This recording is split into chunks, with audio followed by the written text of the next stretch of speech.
Okay, this is the first video in Unit 6, and I want to talk about graphing. And we're going to start with talking about graphing of sine and cosine functions and some features of those graphs.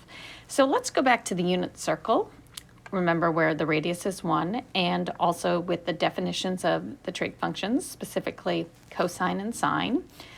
And in the unit circle, every point along that unit circle can be thought of course, x comma y in the coordinate plane, but because r is 1, it can be thought of as cosine theta comma sine theta.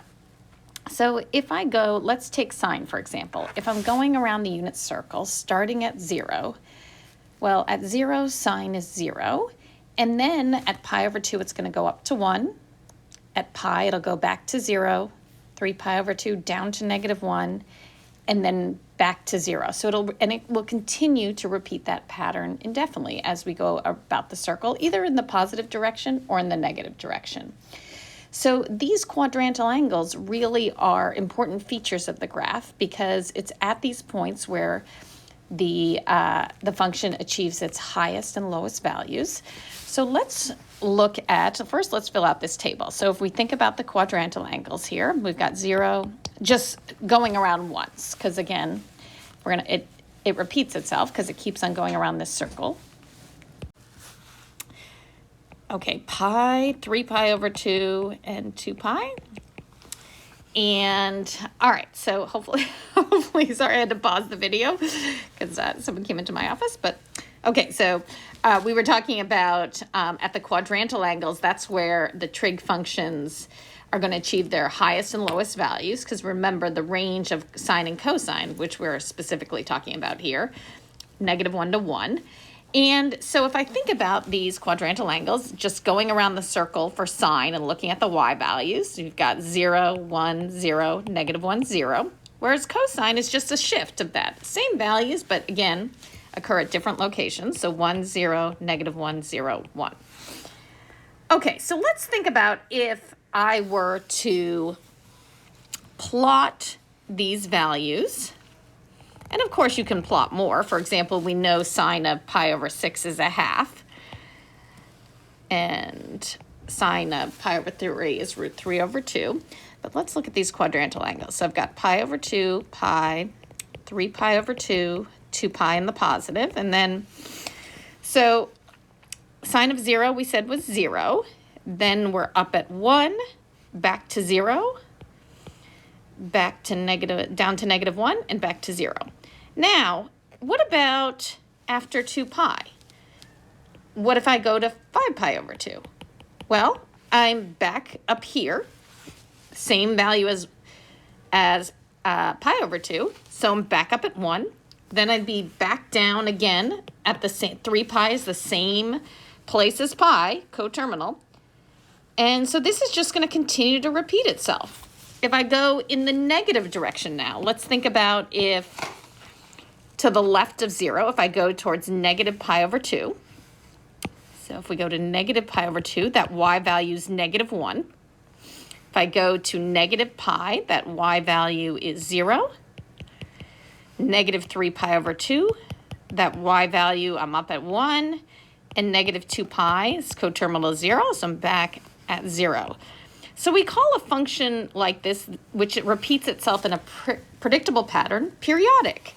And when you're finding the period of a function that's periodic, you're looking for what is the interval of the domain that I go? How far do I go before I repeat? Before the graph or the pattern repeats itself.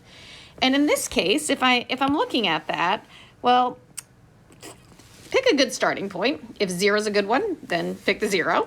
And I'm noticing at 0, it's at 0, and it goes up. And how long do I go before that repeats? 2 pi.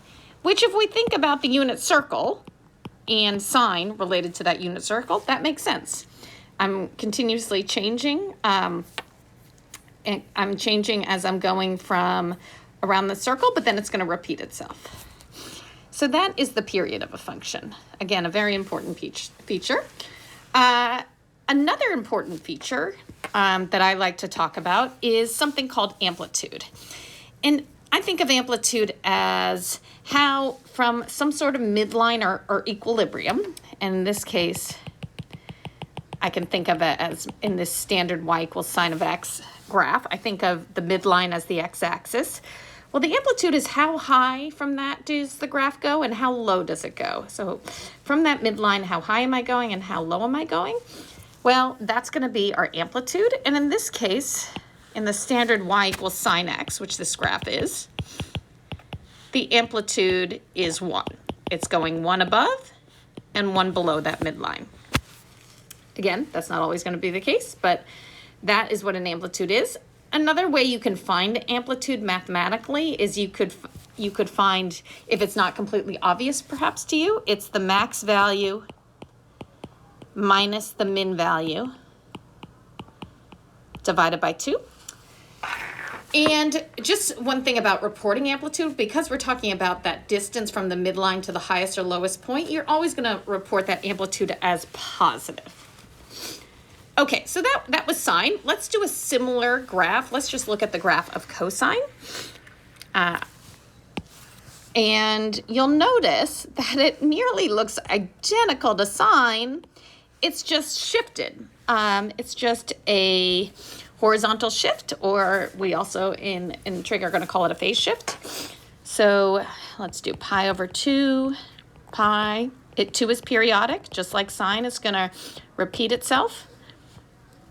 Negative pi over 2, negative pi, negative 3 pi over 2, and negative 2 pi, 1, negative 1. Okay, but notice cosine, going back to our table or our unit circle, starts at its highest point and goes to the midline, to the lowest point, midline, back to highest point. And it will continue to repeat itself as it goes around the circle, or as it goes in the positive direction in this coordinate plane, and in the negative direction.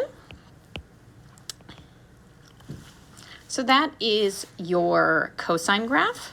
So this is y equals cosine of x. The period here too is 2 pi. That's how, if I think it's starting at its highest point and going down, when does that occur again? Well, after 2 pi. The amplitude of this y equals cosine of x is just 1.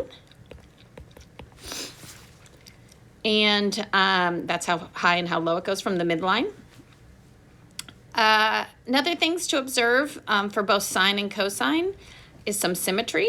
Sine, the symmetry is origin symmetry, which means it is an odd function. And remember the definition of our odd function. It means if I plug in negative x, it equals negative f of x.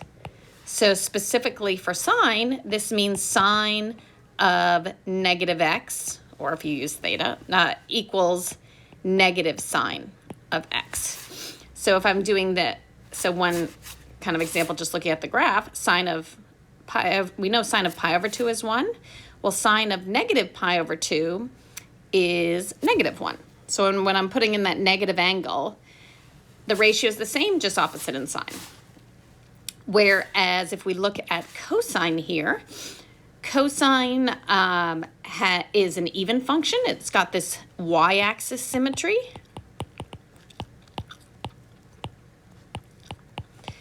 And which means, remember, in terms of our definition of even, f of negative x equals f of x. So for cosine, that means when I plug in an angle opposite in sine, it has the same ratio and the same sign of the ratio as the one of the opposite sign. So cosine of negative x equals cosine x. Cosine, if we just look at the graph here, cosine of negative pi is negative 1, and that's the same as cosine of pi. All right, so those are some basics of the sine and cosine graph. And well, let's look at a function. We're going to talk now transformations, and we're going to look at how to graph with those transformations and what each of those transformations mean. And I'm going to do that in the part 2 video.